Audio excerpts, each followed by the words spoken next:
So let's be real for a second.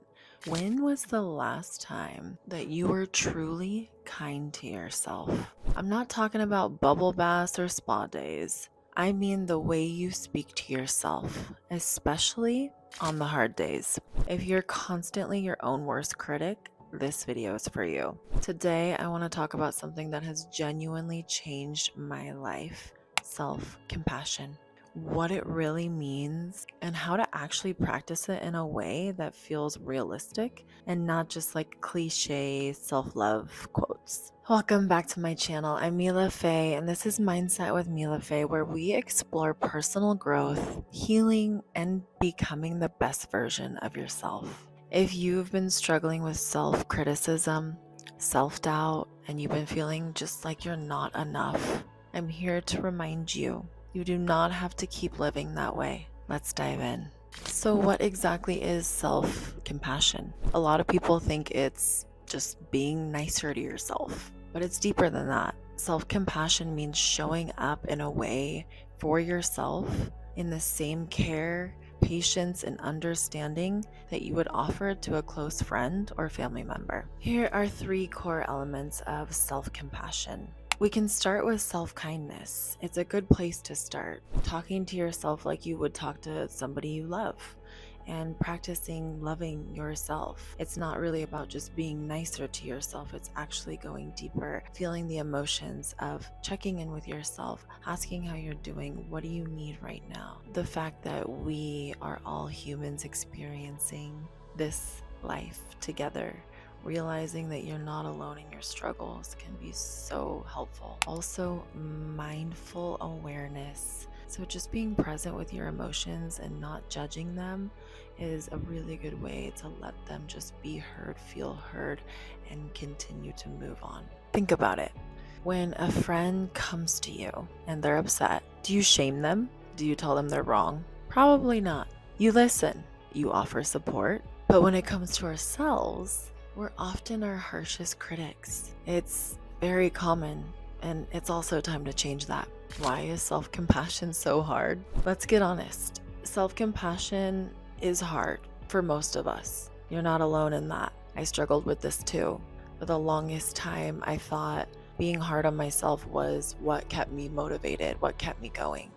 Like if I was just tough enough, I'd finally be good enough. Never worked out that way. Here's why self-compassion can feel so difficult sometimes. Perfectionism. We think being kinder to ourselves means we're being too easy on ourselves.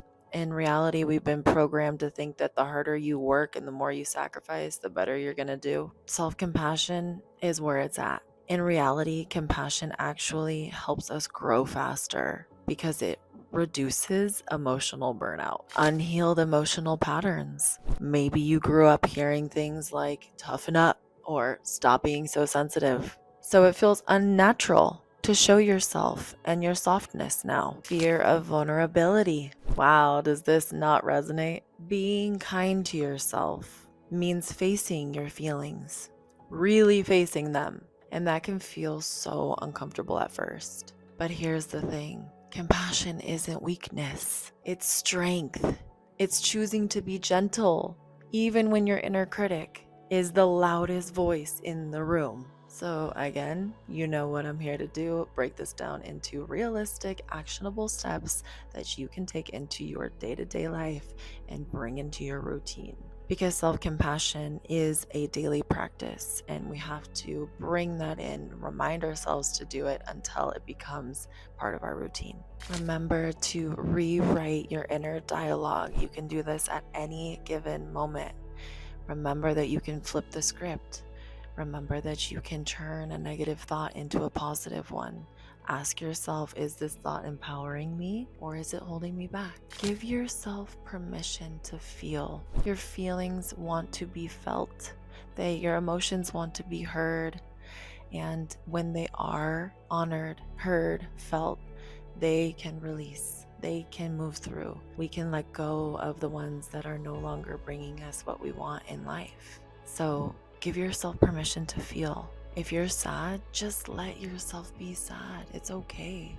If you're struggling, it's okay to admit that. and ask for help. Being kind to yourself means being honest with yourself. Here's a little practice I love.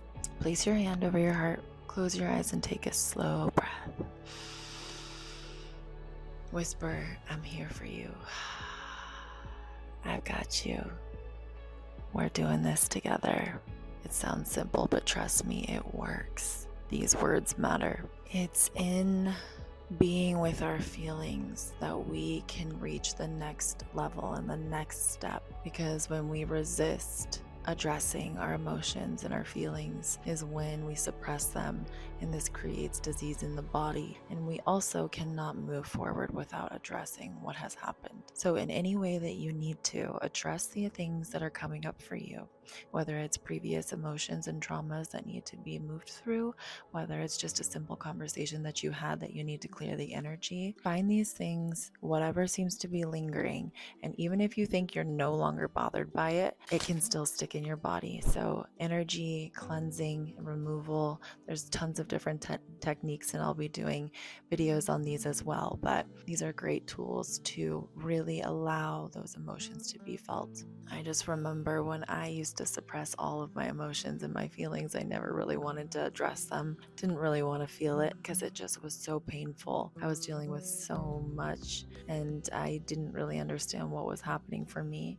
We can get into that in the future, but I realized that the more I just kind of sat with myself, the better I felt after. I didn't necessarily feel great in that moment because, yeah, it's a little uncomfortable just sitting with the uncomfortability and the pain and whatever needs to move through. But I felt so much better after. I felt a huge weight off my shoulders. Little by little, I just started shifting, kind of replacing harsh self-talk with softer words, more empowering, more loving, more kind words to myself.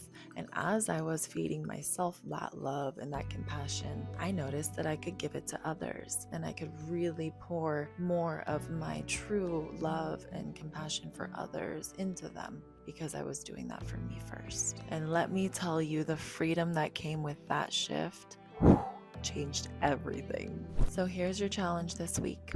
Growth happens when we take action, right? Number one, I want you to catch your self-talk. Notice when you're being critical. Flip the script with kindness. Try the compassion ritual. Place your hand on your heart, breathe, and repeat, I am doing my best, and that is enough. Write your future self a love letter, and then reflect back on it 1 year from now. Remember, self-compassion is a practice. It's not about being perfect. It's about choosing kindness in the moments that you need it the most. And the more you practice, the more natural it becomes. If this message spoke to you today, please give this video a thumbs up. It really helps spread this message to more people who need to hear it. Please send this to anybody who might need to hear this, and drop a comment. What's one way you're practicing self-compassion this week? Let's support each other in this journey. Thank you for being here, and remember, you are enough exactly as you are. Till next time.